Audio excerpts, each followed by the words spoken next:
नमस्कार दोस्तों, मैं रजत। उम्मीद करता हूँ आप सभी लोग अपने घर में क्वारंटाइन पीरियड में बिल्कुल स्वस्थ और सुरक्षित होंगे और सरकार द्वारा दिए गए सभी निर्देशों का, गाइडलाइन का कोविड-19 से लड़ने के लिए पालन कर रहे होंगे। साथियों, अपने ऑनलाइन लेक्चर्स की श्रृंखला में इससे पिछले लेक्चर में मैंने बात की थी प्रेपोजिशन के बारे में और आज मैं प्रेपोजिशन का दूसरा भाग लेकर आपके सामने प्रस्तुत हूं। प्रेपोजिशन का जो पिछले लेक्चर में हम लोगों ने बेसिक प्रेपोजिशन के बारे में पढ़ा था, प्रेपोजिशन की डेफिनेशन के बारे में पढ़ा था और कुछ प्रेपोजिशन के पेयर्स के बारे में पढ़ा था। प्रेपोजिशन के पेयर्स मतलब हमने प्रेपोजिशन को कुछ कंफ्यूजिंग पेयर्स के हिसाब से डिवाइड कर रखा है, जिनमें पहचानने में लोगों को दिक्कत होती है कि भाई किसके साथ में क्या यूज होगा। दोनों एक जैसे होते हैं लेकिन क्या है, बहुत थोड़ा सा टेक्निकल डिफरेंस होता है। इस प्रकार हम लोगों ने प्रेपोजिशंस को पेयर में बांट लिया है और प्रेपोजिशन को पेयर में बांटकर पढ़ने से हमें वो आसानी से समझ में आएगा और कंफ्यूजन भी खत्म हो जाएगी। तो प्रेपोजिशन के बारे में मैंने बात की थी, तो पिछले लेक्चर को थोड़ा सा रिकॉल करते हैं। प्रेपोजिशन के बारे में मैंने बताया था कि प्रेपोजिशन वो शब्द या वो शब्दों का समूह या कहें कि फ्रेज होते हैं जो किसी भी सेंटेंस में सब्जेक्ट, वर्ब और ऑब्जेक्ट के बीच में एक रिलेशन बनाते हैं। या तो यूं प्रेपोजिशन किसी भी वाक्य में, किसी भी सेंटेंस के लिए जरूरी है और ये इंग्लिश लैंग्वेज का एक इंपॉर्टेंट चैप्टर है। इससे पिछले चैप्टर में मैंने कुछ कंफ्यूजिंग पेयर के बारे में डिस्कस किया था, जैसे between and among, along and through, beside and besides, on and under. ठीक है, ये कुछ सेम से पेयर्स थे जिसमें बहुत थोड़े से टेक्निकल डिफरेंसेस थे, जिसकी वजह से हम लोग इजीली इसको समझ नहीं पाते हैं या हमसे मिस्टेक होती है और हमने इसको इसी हिसाब से डिवाइड करके पढ़ना शुरू किया है। तो आज मैं आपके लिए कुछ और प्रेपोजिशन के कंफ्यूजिंग पेयर्स लेके आया हूं, या यूं कहें कि और कुछ प्रेपोजिशन की यूजेस लेके आया हूं। उस क्रम में आज हम सबसे पहला जो कंफ्यूजिंग पेयर होता है, जहां पर सबसे ज्यादा कंफ्यूजन होती है, in and into. English language में इन और इनटू का यूज बहुत ज्यादा होता है और कई बार हमसे इन और इनटू का प्रयोग करने में गलतियां हो जाती हैं। तो आइए देखते हैं कि इन और इनटू का हम सही से प्रयोग कैसे करेंगे।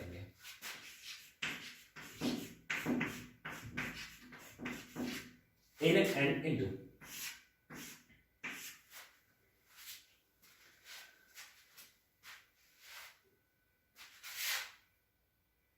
इन और इनटू दोनों से ही देखने में लग रहा है कि किसी चीज के अंदर की बात हो रही है, यानी किसी चीज के भीतर की बात हो रही है। लेकिन इसमें बहुत मतलब एक डिफरेंस है कि अगर कोई ऑब्जेक्ट या कोई चीज किसी के अंदर पहले से ही स्थित है, या यूं कहें कि स्टैटिक अवस्था में है, स्टैटिक मतलब स्थिर है, या उसके अंदर पहले से ही है, स्टैटिक कंडीशन में है, तब हम वहां पर किसका यूज करेंगे, इनका यूज करेंगे। लेकिन अगर कोई ऑब्जेक्ट या कोई वस्तु या कोई चीज उसमें एंटर कर रहा है, अंदर की तरफ जा रहा है, दाखिल हो रहा है, घुस रहा है, एंटर कर रहा है, उस कंडीशन में हम लोग क्या करेंगे, इनटू का यूज करेंगे। उस कंडीशन में हम लोग इनटू का यूज करेंगे। ओके, इसको हम छोटे से एग्जांपल से समझते हैं। Example number first, we are sitting in the class room। इस एग्जाम्पल को आप देखिए, we are sitting in the classroom, हम क्लासरूम के अंदर बैठे हैं, यानी हम क्लासरूम के अंदर बैठे हैं, यानी हम लोग पहले से ही क्लासरूम में हैं। यानी जब ये सेंटेंस कहा गया, जब ये वाक्य बोला जा रहा था, उस कंडीशन में हम क्लासरूम के अंदर पहले से मौजूद थे। जब पहले से मौजूद थे तो हमने क्या यूज किया, इन, यानी हम कहां पर हैं, स्टैटिक कंडीशन में हैं, क्लास के अंदर हैं। ठीक है, तो इस कंडीशन में हम लोग यूज करेंगे इन, और जो कि बिल्कुल सही है। ठीक है, अगर मैं बोलता we are sitting into the classroom। ये बिल्कुल गलत होगा, ये बिल्कुल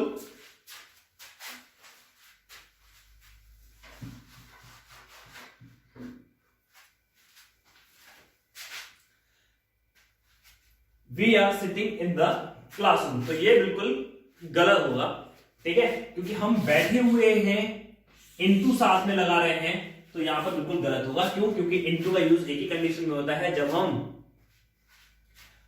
मूविंग कंडीशन में हो, किसी चीज के अंदर दाखिल हो रहे हो।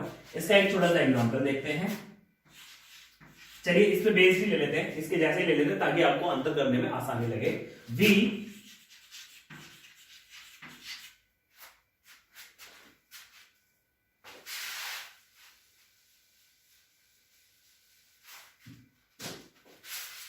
एग्जाम्पल ले लेते हैं, इसके जैसे एग्जाम्पल ले लेते हैं क्लासरूम से रिलेटेड, ताकि आपको आसानी से समझ में आ सके। Student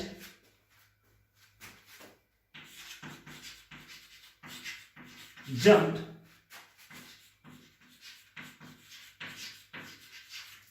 into the classroom. देखिए छात्र जो था वो क्या कर रहा था, कक्षा में कूदा, छात्र कक्षा में कूदा। तो जब ये बात कही गई तब वो क्या कर रहा था, कक्षा में कूद रहा था, यानी उस समय कूदा था, यानी वो छात्र जो था वो बाहर से कक्षा के अंदर एंट्री कर रहा था, यानी उसमें मूवमेंट था, वो मूव कर रहा था कक्षा में बाहर से अंदर की तरफ, ठीक है। तो इस कंडीशन में हम लोग क्या करेंगे, एंटर का इनटू का यूज करेंगे, जो कि बिल्कुल सही होगा। बस एक इसमें थोड़ा सा टेक्निकल है, वो आपको हमेशा याद रखना है कि कभी भी इसमें एक नोट है, या यूं कहें एक केस है, एक्सेप्शनल केस है, और उसको हमेशा याद रखिएगा कि कभी भी एंटर के साथ में इनटू का यूज ना करें। आई रिपीट इट, मैं दोबारा बोल रहा हूं, कभी भी एंटर के साथ में इनटू का यूज ना करें। आपको देखने में बिल्कुल सही लगेगा, आपको कभी ये महसूस नहीं होगा कि हाँ गलती हो रही है, लेकिन वो ग्रामेटिकली गलत है। कई बार एरर, जो बच्चे कॉम्पिटिटिव एग्जाम की तैयारी करते हैं तो उनके एग्जाम्स में कई बार इससे रिलेटेड एरर पूछ ली जाती है। वहां पर क्या होगा, एंटर के साथ में इनटू का यूज करके दिखा देंगे, जो कि बिल्कुल गलत होगा। एग्जाम्पल से हम समझते हैं।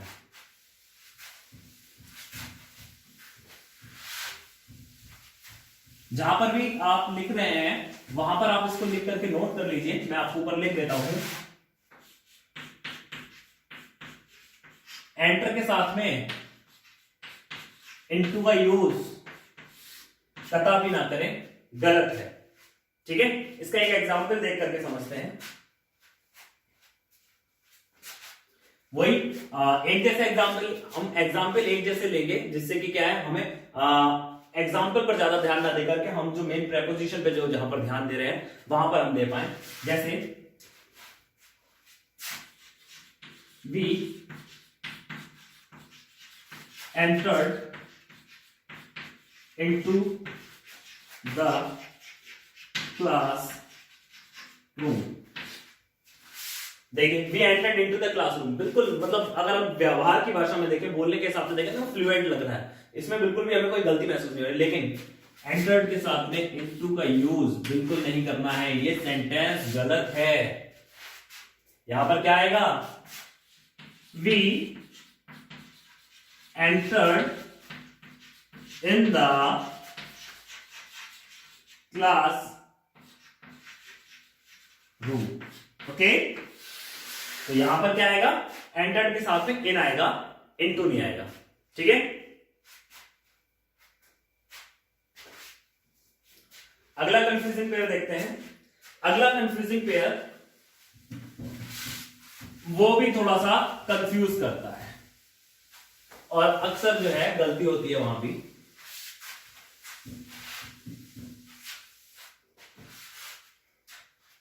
एक होता है in time and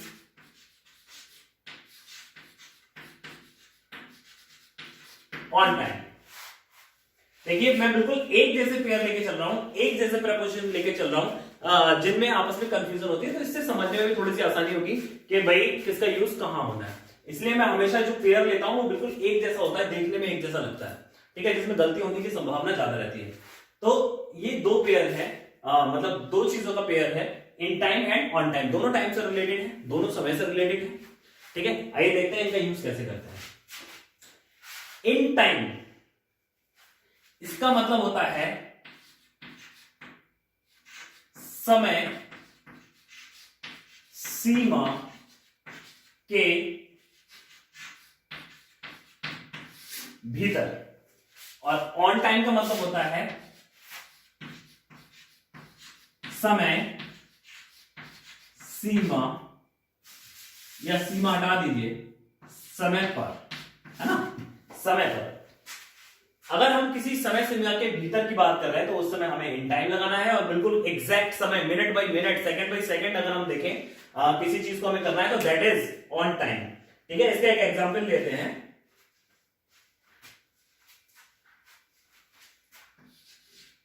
We reached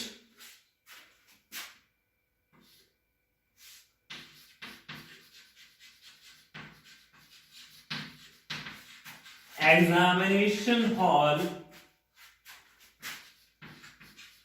in the time, बिल्कुल सही। We reached in the time, और we reached examination hall in the time, ये बिल्कुल सही है। क्यों? क्योंकि हमें जब एग्जामिनेशन हॉल में जाते हैं तो हमें एग्जाम के समय से पहले ही पहुंचना होता है, ये एक जेन्युइन बात है। तो इस कंडीशन में जो समय सीमा दी हुई थी, जो समय दिया हुआ था, उससे जो हम लोग कहां गए, in time, in the time, हम समय के भीतर ही थे। लेकिन अगर मैं ऑन द टाइम की बात कहूं तो इसी को हम आगे बढ़ा देते हैं।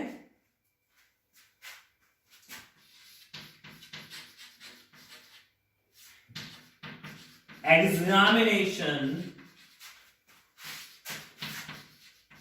starts on the time, और ये भी बिल्कुल सही है। हम एग्जामिनेशन हॉल में समय से पहले पहुंच गए, बिल्कुल ठीक, इन द टाइम।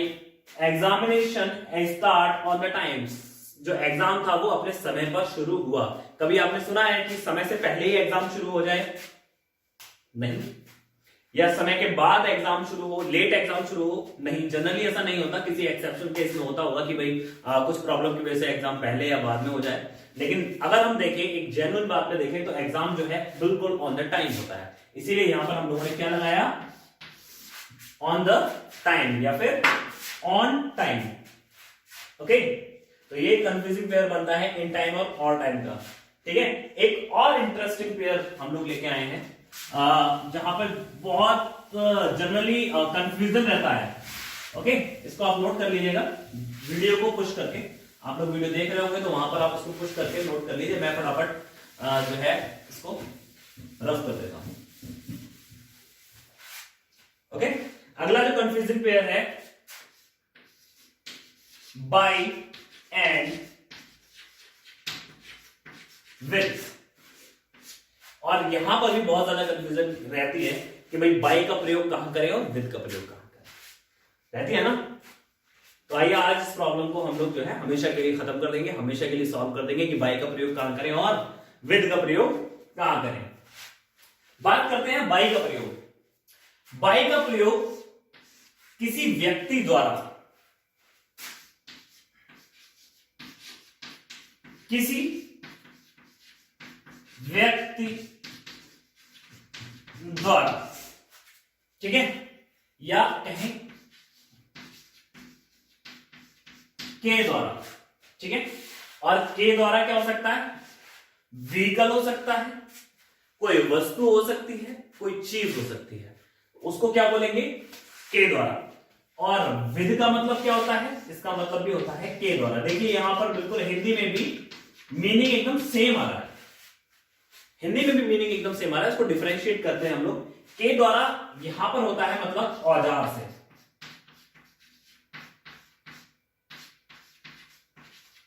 यानी वो चीजें जिनसे कोई ना कोई ऑपरेशन या जिनसे कोई ना कोई क्रिया की जाती है, कि कोई चीज की जाती है, उसको बोलते हैं विद, यानी औजार, यानी उसके द्वारा। ठीक है, के द्वारा। अगर किसी औजार के द्वारा हम लोग जो है कोई काम कर रहे हैं तो उस समय वहां पर विद लगाएंगे, और अगर किसी व्यक्ति के द्वारा वो चीज की जा रही है तो वहां पर बाय लगाएंगे। इसको एक छोटा सा एग्जांपल देकर के समझते हैं, ऐसे ज्यादा क्लियर नहीं होगा। अभी इसको हम थोड़ा सा एक हल्का सा एग्जांपल देकर के समझते हैं। इसका एग्जांपल लिखिए, एक ही एग्जांपल में हम इन दोनों को क्लियर करेंगे। द पेपर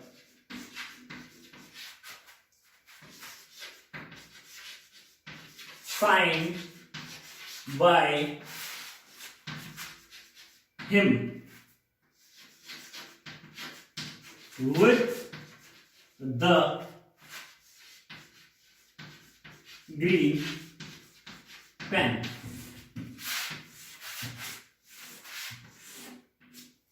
इस एग्जाम्पल को आप पढ़िए और यहां से आपको क्लियर हो जाएगा कि बाय का प्रयोग कहां करेंगे और विद का प्रयोग कहां करेंगे। The paper sign by him, यानी जो कागजात थे, जो कागज था, वो साइन किया गया बाय हिम, उसके द्वारा। कैसे? हरे पेन से। यहां पर जो हरा पेन है एक औजार है, एक इंस्ट्रूमेंट है, जिसके द्वारा वो क्या कर रहा है? साइन कर रहा है। तो यहां पर जो बाय लगा हुआ है वो बाय लगा हुआ है किसके लिए? क्योंकि ये व्यक्ति के बारे में बात कर रहा है, और ये जो विद लगा है वो इस पेन के लिए बात कर रहा है, यानी ये जो विद है वो उस औजार के लिए, यानी उस पेन के लिए काम कर रहा है। ठीक है, तो अगर कहीं भी किसी औजार के द्वारा, किसी वस्तु के द्वारा, या किसी ऐसी चीज के द्वारा जिससे कोई ऑपरेशन होता है, तो उस कंडीशन में हम लोग वहां पर विद लगाएंगे। अगर किसी व्यक्ति के बारे में बात हो रही है, कोई व्यक्ति कोई काम कर रहा है, कोई पर्सन कोई काम कर रहा है, तो वहां पर बाय का प्रयोग करेंगे। ओके,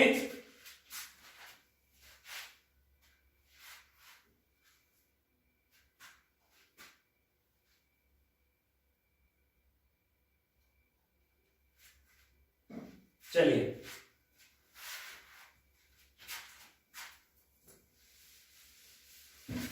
ये सारे आप लोग पेयर्स के हिसाब से नोट करिएगा। उम्मीद है इस तरीके से आप लोगों को ज्यादा देर तक मेमोरी में रहेगा और आपको ज्यादा देर तक याद रहेगा, और उम्मीद यह है कि आपको ज्यादा समझ में भी आएगा। ओके, तो आप जो है इसको पेयर्स के हिसाब से ही करके देखिए, एक इस तरीके से पढ़ के देखिए, आपको शायद ज्यादा देर तक याद रहे या याद रखने में ज्यादा आसानी होगी। ठीक है, एक और confusing pair, at and in. बहुत जनरलाइज है, बहुत जनरल है, लेकिन फिर भी गलती होती है। एट और इन का यूज कहां करते हैं? ठीक है, एट का मतलब में, ठीक है, और इनका मतलब भी में। यहां पर भी होता है, ठीक है, और इनका मतलब में। अगर किसी स्थान के बारे में बात हो रही है, किसी जगह के बारे में बात हो रही है, तो एट और इन का प्रयोग, किसी स्थान के बारे में बात हो रही है, किसी जगह के बारे में बात हो रही है, तो एट और इन का जो प्रयोग है उस स्थान के साइज पर डिपेंड करता है कि वहां पर हम एट का यूज करें या इन का यूज करें। आई रिपीट इट, मैं दोबारा रिपीट कर रहा हूं, एट और इन का प्रयोग अगर हम जब करते हैं तो उस कंडीशन में एट और इन का यूज उस प्लेस का साइज, उस जगह का साइज डिसाइड करेगा कि भाई वो जगह कितनी बड़ी है। अगर वो जगह ज्यादा बड़ी है उस कंडीशन में हम इनका यूज करेंगे, और अगर वो जगह कंपैरेटिवली दूसरी चीज से छोटी है या कोई छोटा प्लेस है, नोन है, मतलब पहले से कोई बहुत ज्यादा प्रसिद्ध नहीं है, तो उस कंडीशन में एट का यूज करेंगे। इसको हम एक एग्जांपल के द्वारा समझते हैं। ओके, या यूं कहें कि एट का प्रयोग इनके सापेक्ष में छोटी जगह पर यूज करेंगे। Okay,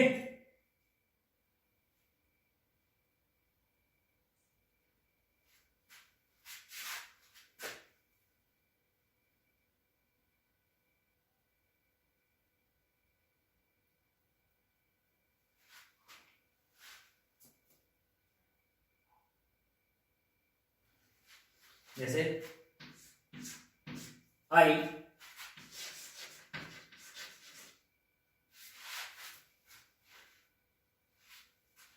live at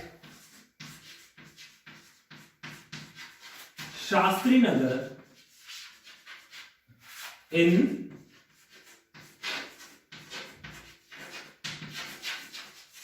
Bareilly.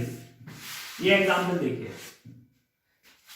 इस एग्जाम्पल में देखिए जो शास्त्री नगर है, आपको पता चल रहा है कि शास्त्री नगर बरेली के अंदर किसी जगह का नाम है, ठीक है। तब मैंने यहां पर एट लगाया है, वो किसके लिए हो गया, शास्त्री नगर के लिए, और जो इन है वो किसके लिए हो गया, बरेली के लिए। तो अगर शास्त्री नगर के कंपैरिजन में बरेली से अगर कंपेयर करें तो बड़ा क्या है, बरेली, इसलिए बरेली के लिए हमने क्या लगाया, इन, और शास्त्री नगर जो कि छोटा है उसके लिए लगाया एट।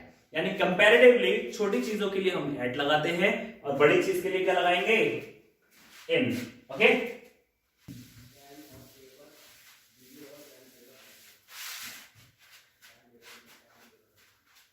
चलिए एक और कंफ्यूजिंग पेयर तो नहीं कहेंगे, कुछ और कंफ्यूजिंग प्रेपोजिशन की तरफ चलते हैं, जो प्रेपोजिशन काफी ज्यादा कंफ्यूज करते हैं, है ना।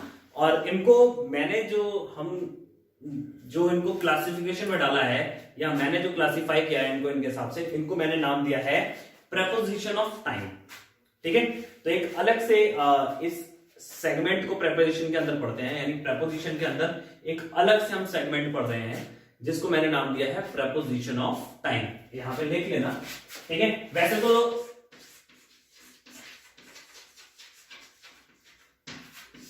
लोग इसको डायरेक्ट पढ़ लेते हैं, लेकिन मैंने इसको एक अलग ही क्लासिफिकेशन दिया, एक अलग ही एक सेक्शन बना दिया है जिसको मैंने नाम दिया है प्रेपोजिशन ऑफ टाइम। टाइम से रिलेटेड जितने भी प्रेपोजिशन होते हैं, क्योंकि टाइम में बहुत ज्यादा प्रेपोजिशन, 3-4 टाइप के प्रेपोजिशन यूज होते हैं, और उन सभी को हम लोगों ने मैंने क्या किया है, प्रेपोजिशन ऑफ टाइम के अंदर डाल दिया है। प्रेपोजिशन ऑफ टाइम में एक होता है एट, फिर इन यूज होता है, इन यूज होता है, ऑन यूज होता है, और ऑन यूज होता है। देखते हैं एट, इन, ऑन कैसे यूज होता है। अगर एग्जैक्ट टाइम हो रहा है, यानी एग्जैक्ट टाइम, जैसे एग्जाम्पल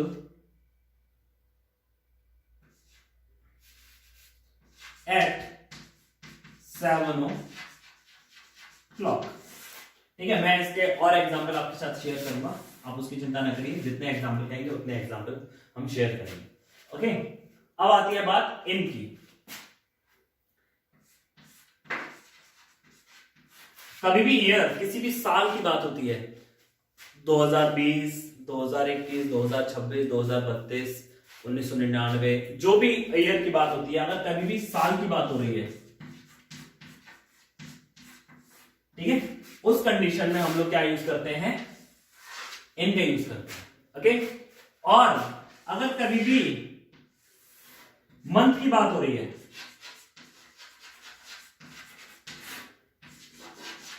मंथ यानी महीना, अगर कभी मंथ की बात हो रही है तो भी हम क्या यूज करेंगे, इन, ठीक है। और यदि किसी स्पेसिफिक डे की बात हो रही है, जैसे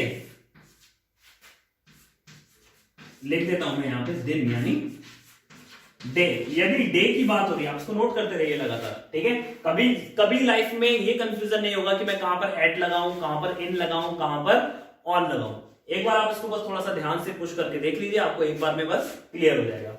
ऑन किसी भी दिन के लिए करते हैं, जैसे ऑन मंडे, ऑन संडे, ठीक है। तो जितने भी दिन होंगे उन सभी के सभी दिनों पर हम लोग क्या करेंगे, ऑन का यूज करेंगे। ओके, और फिर आती है एक और ऑन, टाइम में एक और ऑन आता है, और वो ऑन है डेट, यानी जिसे हम बोलते हैं दिनांक। कोई भी दिनांक दे रखा है, मान लो 28 फरवरी दे रखा है, तो क्या बोलेंगे, ऑन 28 फरवरी बोलते हैं ना। जैसे आप नेटफ्लिक्स देखते होंगे या और सारी चीजें देखते होंगे तो बोलते हैं ना, live streaming will B live on 28 या कोई भी डेट बता देते हैं, लाइव ऑन, लाइव के साथ में क्या करते हैं, वो अगर आने वाली कोई डेट है तब उसमें क्या करते हैं, वो ऑन का यूज करते हैं। ठीक है, तो वहां पर क्या है, दिन का यूज करते हैं। ठीक है, या मैच, कभी भी आप मैच के लिए देखिए तो live match streaming will be going air on date लिख देंगे। ठीक है, तो वहां डेट की कंडीशन में भी ऑन का यूज करते हैं, दिन की कंडीशन में भी ऑन का यूज करते हैं, मंथ की कंडीशन में इनका, ईयर की कंडीशन में इनका, और एट द टाइम के लिए ऑन का प्रयोग, एट का प्रयोग करते हैं। ओके, इनके एक एक एग्जांपल लेकर के हम लोग समझते हैं। ओके, जैसे यहां पर एग्जाम्पल के लिए मैं एक अलग सा बॉक्स बना देता हूं आप लोगों के लिए, आप यहां समझिए, सारे एग्जाम्पल एक बार में क्लियर हो जाएंगे। ओके, जैसे एट 7 o'clock। ओके, और देखते हैं एग्जाम्पल, ये एग्जाम्पल हम किसके कर रहे हैं, एट के एग्जाम्पल कर रहे हैं। ठीक है, eight 7 o'clock, eight 9 PM। Okay, अब बात करते हैं इनकी, इन 2020 1994, तो यहां पर क्या होगा, इनका यूज होगा। फिर अब क्या है, मंथ की है ना, इन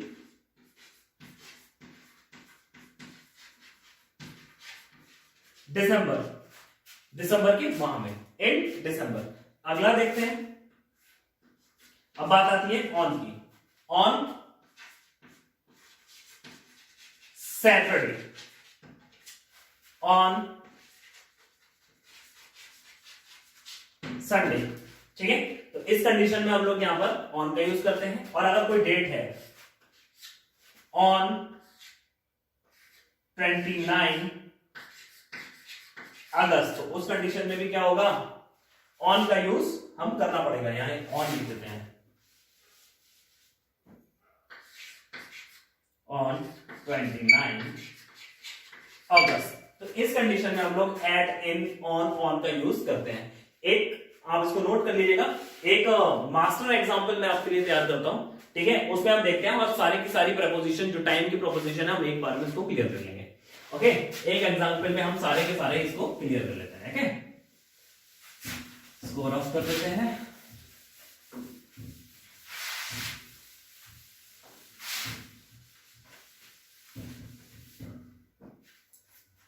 चलिए,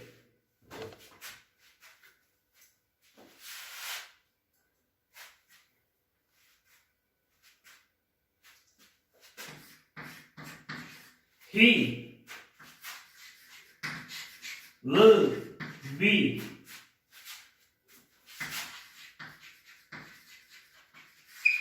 coming in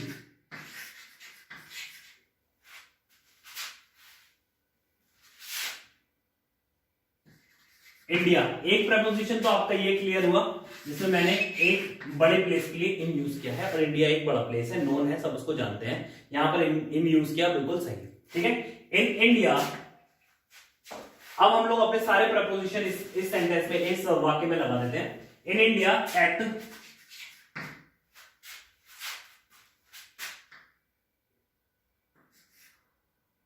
7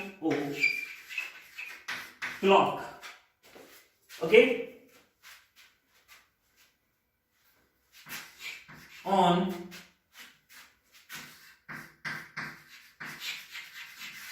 Saturday in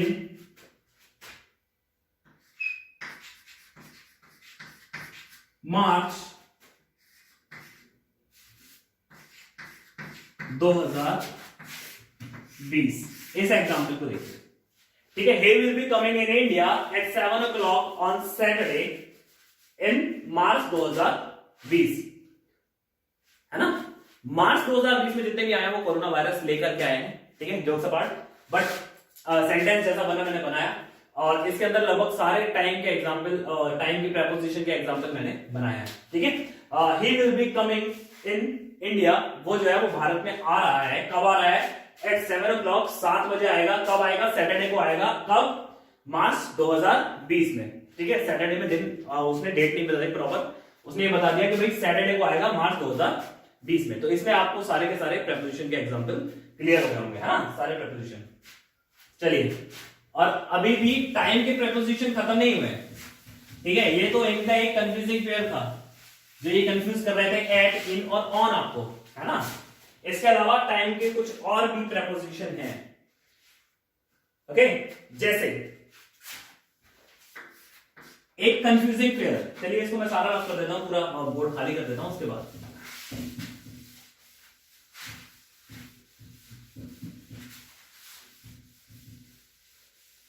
चलिए, अगला कंफ्यूजिंग पेयर है टिल एंड अंटिल।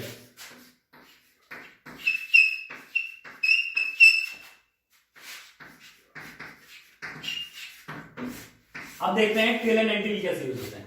टिल और अंटिल दो सेम मैनर में सेम जगह यूज होने वाले प्रपोजिशन हैं, बिल्कुल सेम यूज होते हैं टिल एंड अंटिल, ठीक है। बस एक चीज याद रखिए, किसके लिए यूज होते हैं? Part of, sorry, point of time के लिए।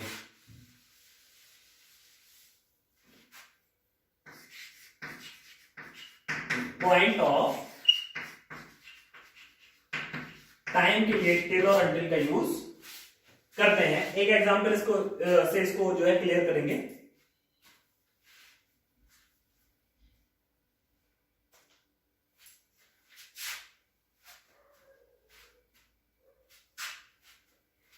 The government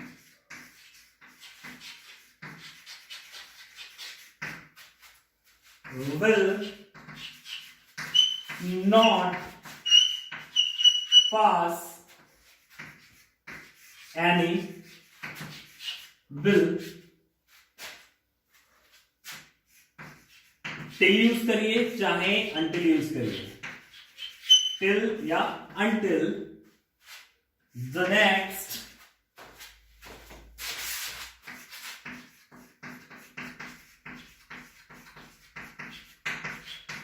session. इस एग्जाम्पल को देखिए, the government will not pass any bill till until the next session, यानी गवर्नमेंट अगले सेशन से पहले कोई भी बिल साइन करने वाली नहीं है, ठीक है। इसका मतलब क्या है? The government will not pass any bill till until the next session, यानी गवर्नमेंट अगले किसी सेशन तक कोई भी बिल पास करने वाली नहीं है। तो यहां जो टिल और अंटिल का जो मतलब निकल के आ रहा है, ये आ रहा है point of time.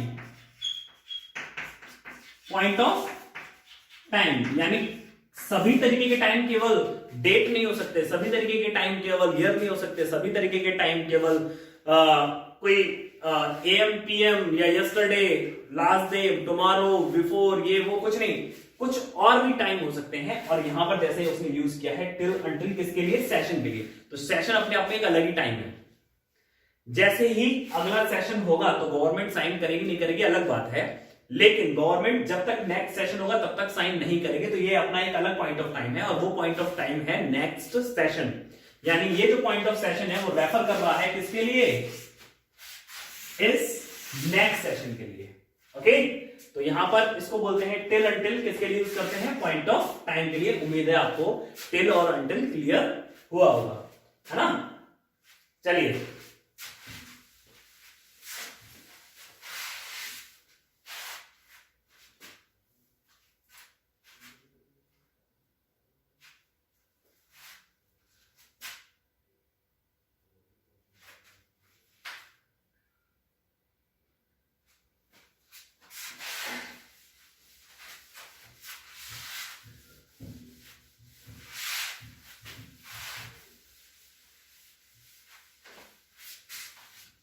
Preposition of time के अंदर एक और प्रेपोजिशन यूज होती है और वो है ड्यूरिंग, ओके। एक और प्रेपोजिशन है ड्यूरिंग। ड्यूरिंग प्रेपोजिशन का यूज भी टाइम को दर्शाने के लिए किया जाता है, और यहां पर जो टाइम होता है वो कैसा होता है? टाइम पीरियड होता है। यानी किसी टाइम पीरियड को दर्शाने के लिए हम क्या यूज करते हैं? ड्यूरिंग। ओके, टाइम पीरियड हम किसमें देखते हैं? ड्यूरिंग के अंदर। तो ड्यूरिंग के अंदर जब भी किसी काल अवधि यानी टाइम ड्यूरेशन के बारे में बात होगी तब वहां पर ड्यूरेशन का यूज हम करते हैं। जैसे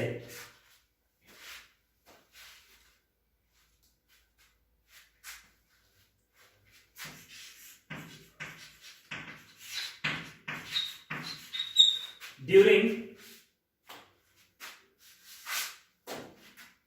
the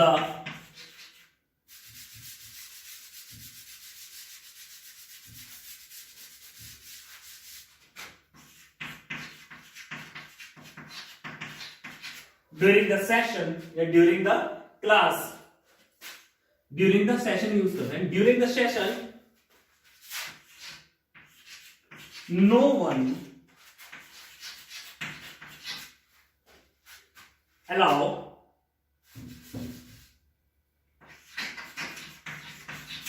no one allowed to leave the class। ठीक है, या इसको हटा भी दें। ठीक है, during the session no one allowed to leave, यानी जब तक सेशन चलेगा तब तक किसी को भी लीव करने की, जाने की इजाजत नहीं है। तो ये जो ड्यूरिंग है, ठीक है, ये ड्यूरिंग किसकी बात कर रहा है? सेशन की। और सेशन क्या है? एक टाइम पीरियड। सेशन कभी शुरू हुआ है तो कभी खत्म भी होगा। ऐसा नहीं है कि सेशन एक बार शुरू हुआ तो कभी खत्म नहीं होगा। और जब भी कोई चीज शुरू होगी और खत्म होगी तो वो अपने आप में एक अवधि बन जाएगी। यानी कोई भी टाइम अगर शुरू हुआ है और वो खत्म हुआ है तो वो अपने आप में एक टाइम पीरियड यानी काल अवधि बन जाएगा। चाहे वो काल अवधि छोटी हो, 1 मिनट की हो सकती है, या 1 साल की, 100 साल की, जितनी भी बड़ी हो, अगर कोई टाइम पीरियड शुरू हुआ है तो वो खत्म भी होगा। ओके, तो उसके लिए हम लोग क्या करेंगे? ड्यूरिंग का यूज करेंगे। उस टाइम पीरियड के लिए दिखाने के लिए हम लोग ड्यूरिंग यूज करेंगे। उम्मीद है आपको समझ में आया होगा। यहां पर हमारे टाइम से रिलेटेड जितने भी प्रेपोजिशन हैं वो हम लोगों ने सारे के सारे कवर कर लिए हैं इस सेशन के अंदर। तो टाइम से रिलेटेड जितने भी प्रेपोजिशन होते हैं वो कुछ ज्यादा कंफ्यूजिव होते हैं। इसके अलावा कुछ और प्रेपोजिशन है जो जनरल है लेकिन फिर भी उनकी बात करना जरूरी है। ओके, तो कुछ अन्य प्रेपोजिशन के बारे में हम लोग बात करते हैं। जैसे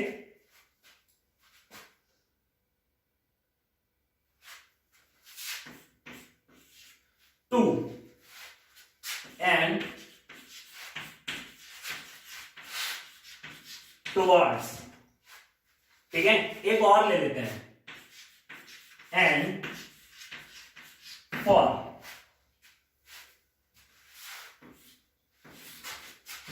ये तीनों के तीनों जो प्रेपोजिशन है, जैसे मैंने पिछला वाला बोला था कि वो टाइम के हिसाब से थे, और ये वाले मैंने किसके हिसाब से बनाए हैं? प्लेस के हिसाब से। ओके, इनको मैंने नाम दिया है प्रेपोजिशन ऑफ प्लेस। आप लिख लीजिए, ऐसे आपको समझने में आसानी होगी और पूरा का पूरा चैप्टर आपकी टिप्स पे, उंगलियों पे आ जाएगा। ओके, अगर आप अलग अलग पढ़ेंगे, फॉर किसके लिए यूज होता है, वो किसके लिए यूज होता है, वो किसके लिए यूज होता है, तो आप जो है याद करने में बहुत प्रॉब्लम होगी, या तो फिर आपको रटना पड़ेगा।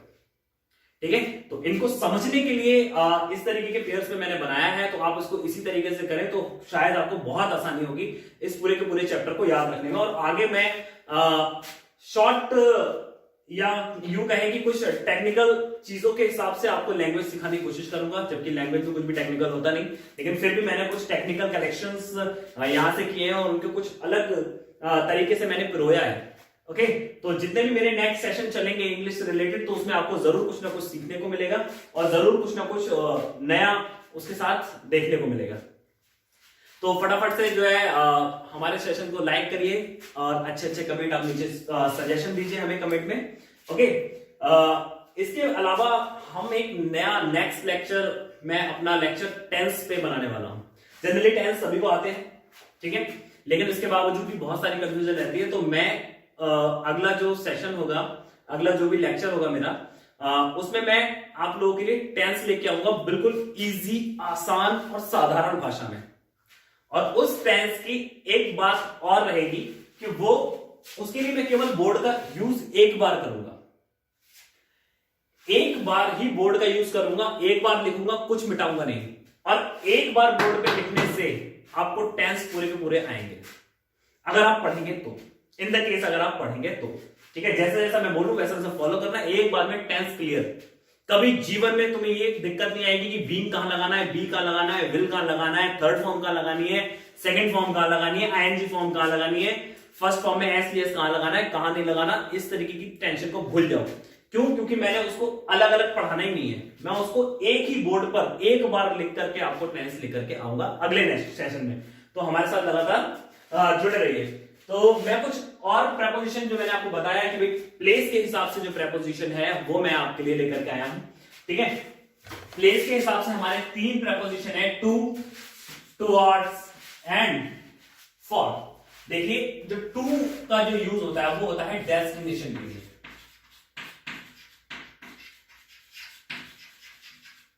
ओके, टू का जो यूज होता है वो किसके लिए यूज होता है? डेस्टिनेशन के लिए। और टुवर्ड्स का जो यूज होता है ये होता है डेस्टिनेशन प्लस डायरेक्शन के लिए। ओके, जो टुवर्ड्स का यूज होगा वो डेस्टिनेशन प्लस डायरेक्शन के लिए यूज होगा, और फॉर का जो यूज होगा, फॉर का जो यूज होगा वो होगा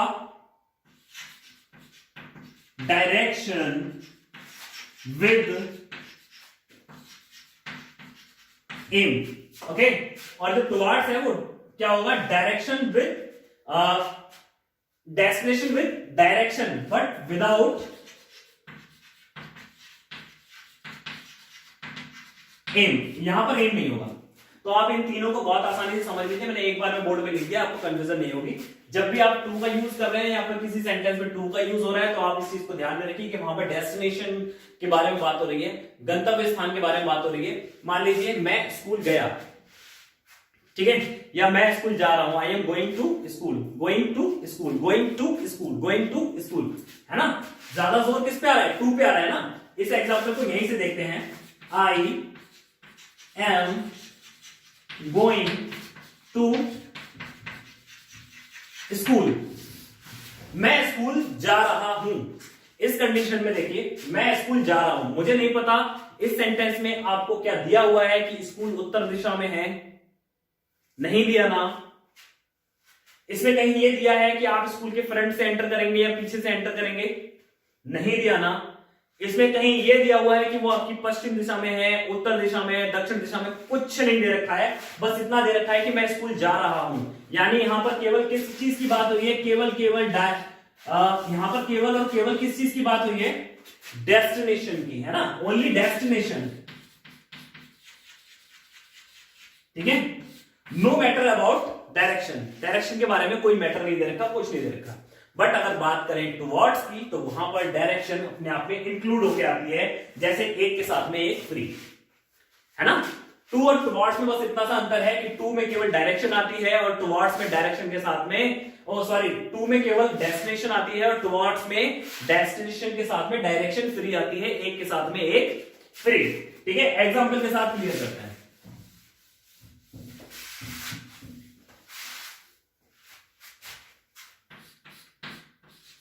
I am going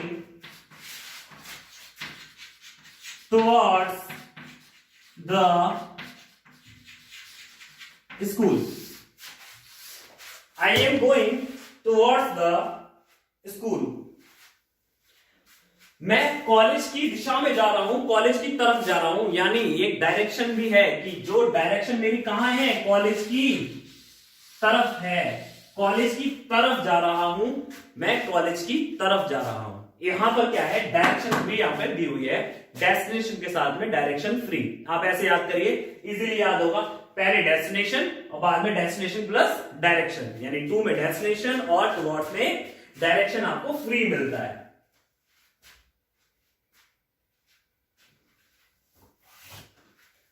next example देखते हैं। तो टू और टुवर्ड्स में आपको जो है बेसिक अंतर आपको क्लियर हो गया होगा। अब बात करते हैं फॉर। ठीक है, फॉर का एक एग्जांपल देखते हैं।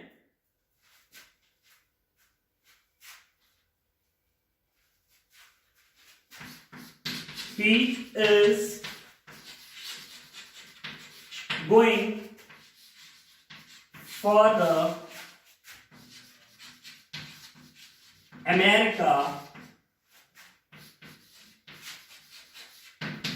टुनाइट।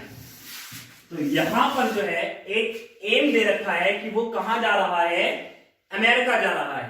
ठीक है, तो इस कंडीशन में जो फॉर है वो क्या दर्शा रहा है, एम, यानी जो ही है, यानी जो ये जो सब्जेक्ट है वो सब्जेक्ट का एम कहां है, अमेरिका, है ना।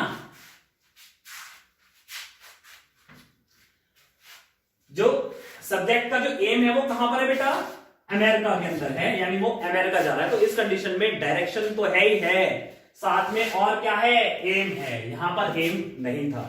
ओके, तो प्लेस से रिलेटेड जितनी भी चीजें हैं वो आपकी क्लियर हो गई। प्लेस से रिलेटेड जितने भी प्रेपोजिशन है वो आपके सारे क्लियर हो गए। ओके, अब नया कुछ और देखते हैं, कुछ और प्रेपोजिशन।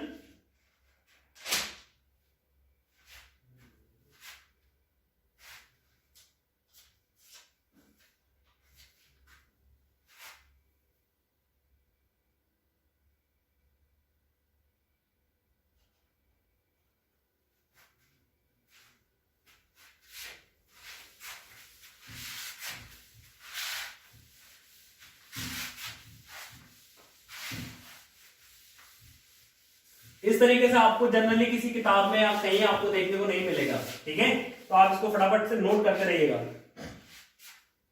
एक और एग्जांपल, एक और तरीके के जो कंफ्यूजिंग पेयर है उसको हम लिखते हैं above and below.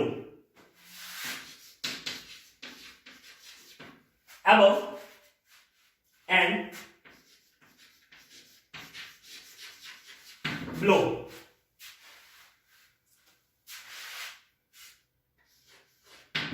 above and below, in preposition को हम लोग बोलेंगे, नाम देंगे अलग से, प्रेपोजिशन ऑफ लेवल। क्या, प्रेपोजिशन ऑफ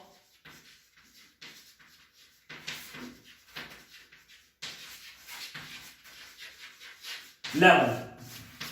ये प्रेपोजिशन जो है वो एक सर्टेन लेवल से ऊपर या नीचे के बारे में बात करती है, यानी अबव द लेवल और बिलो द लेवल। यानी यहां पर एक स्टेशनरी, एक स्टैटिक पैरामीटर है, उस पैरामीटर के सापेक्ष में, या बात करें किसी भी एक पर्टिकुलर पैरामीटर रिलेशन के अबव या बिलो के बारे में, यानी उस स्टैंडर्ड पैरामीटर से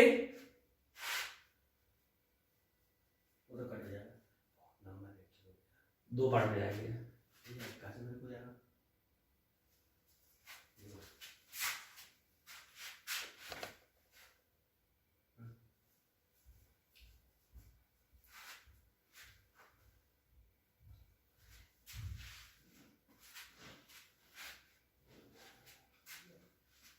तो प्रेपोजिशन जो अबव एंड बिलो जो प्रेपोजिशन है वो किसी एक पर्टिकुलर जो स्टैंडर्ड है, जो लेवल है, उससे ऊपर या नीचे के बारे में बात करता है। यानी जो स्टैंडर्ड है, जो लेवल है, वो वहां पे एक स्टैंडर्ड पैरामीटर या स्टैटिक पैरामीटर की तरह वर्क करता है। स्टैटिक पैरामीटर के ऊपर या नीचे के बारे में अगर कभी बात करनी होती है तब हम प्रेपोजिशन ऑफ लेवल लगाते हैं, जो कि बिलो एंड अबव होता है। इसको एक एग्जाम्पल से समझते हैं।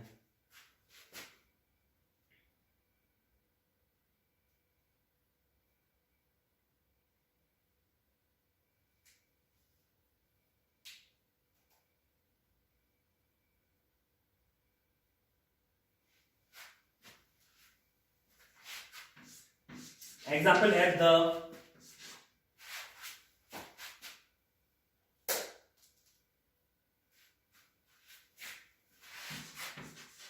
the river is flowing above the level। जो रिवर है, जो नदी है, वो क्या कर रही है, किसी भी लेवल यानी किसी भी पैरामीटर, जो भी उसका पैरामीटर होगा, चाहे डेंजर पैरामीटर हो या बिलो का कोई पैरामीटर हो, उससे अबव, उससे ऊपर जो है वो बह रही है। यानी जो लेवल से ऊपर की तरफ बह रही है। यानी यहां पर एक जो पैरामीटर है उस पैरामीटर को स्थिर मान करके बात की जा रही है। इसीलिए हम लोगों ने यहां पर प्रेपोजिशन ऑफ लेवल का यूज किया है। ओके, एक और एग्जांपल देखते हैं बिलो का। His English is below average, उसकी जो इंग्लिश है वो एवरेज से कैसी है, नीचे है, एवरेज से नीचे की उसकी इंग्लिश है। तो उस कंडीशन में हम लोग क्या करेंगे, किसी भी एवरेज से अगर नीचे की बात हो रही है तो बिलो का यूज करेंगे।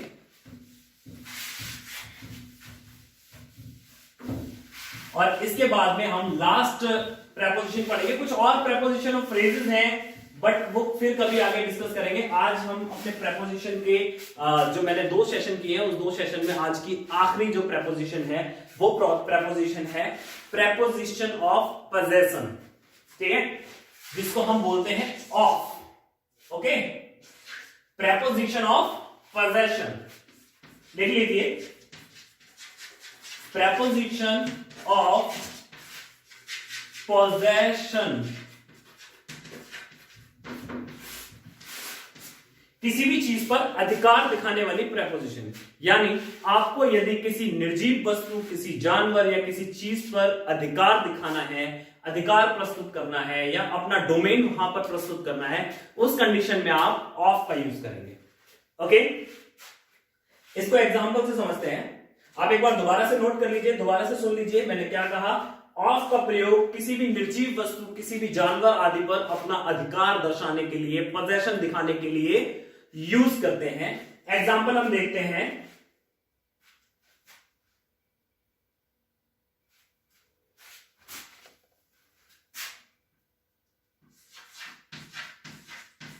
Would of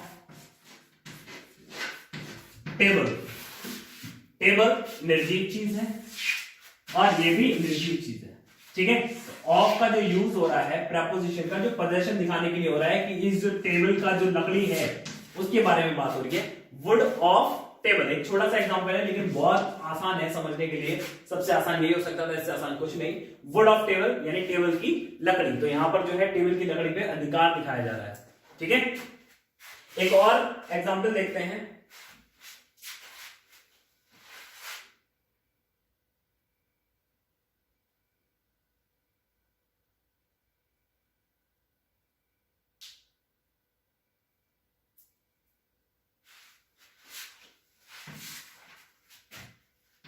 leg of chair यानी कुर्सी का पैर या कुर्सी का स्तंभ। तो उसमें भी जो है जो लेग है वो किसके लेग की बात हो रही है, चेयर के लेग की बात हो रही है। तो वहां पर भी क्या होगा, ऑफ का यूज होगा, यानी प्रेपोजिशन ऑफ पोजेशन। इसके अलावा इसका एक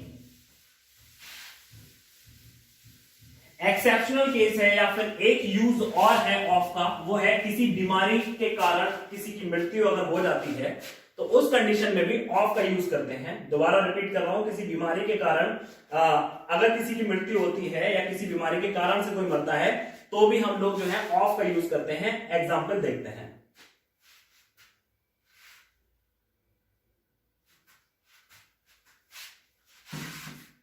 He is died of cancer. तो इस कंडीशन में जो कारण है, इसकी मृत्यु का जो कारण है वो क्या है, कैंसर। तो यहां पर भी हम लोग क्या करते हैं, ऑफ का यूज करते हैं। तो ये था आज का हमारा सेशन प्रेपोजिशन का। लगभग मैंने जितने भी प्रेपोजिशन थे उनको सबको किसी न किसी पेयर में बना करके मैंने आपको जो है एक्सप्लेन किया है। उम्मीद है आपको प्रेपोजिशन का हमारा सेशन पसंद आया होगा। अगर आपको हमारा सेशन पसंद आया तो इसको लाइक करें और जो भी सेशन आपके यहाँ हमारे कमेंट बॉक्स में नीचे तक लिखें। इसके अलावा नेक्स्ट सेशन आने तक आप अपने घर पर क्वारंटाइन पीरियड में सेफ रहें, स्वस्थ रहें और जितने भी प्रिकॉशंस आपको बताए जा रहे हैं उन सभी को फॉलो करें। धन्यवाद।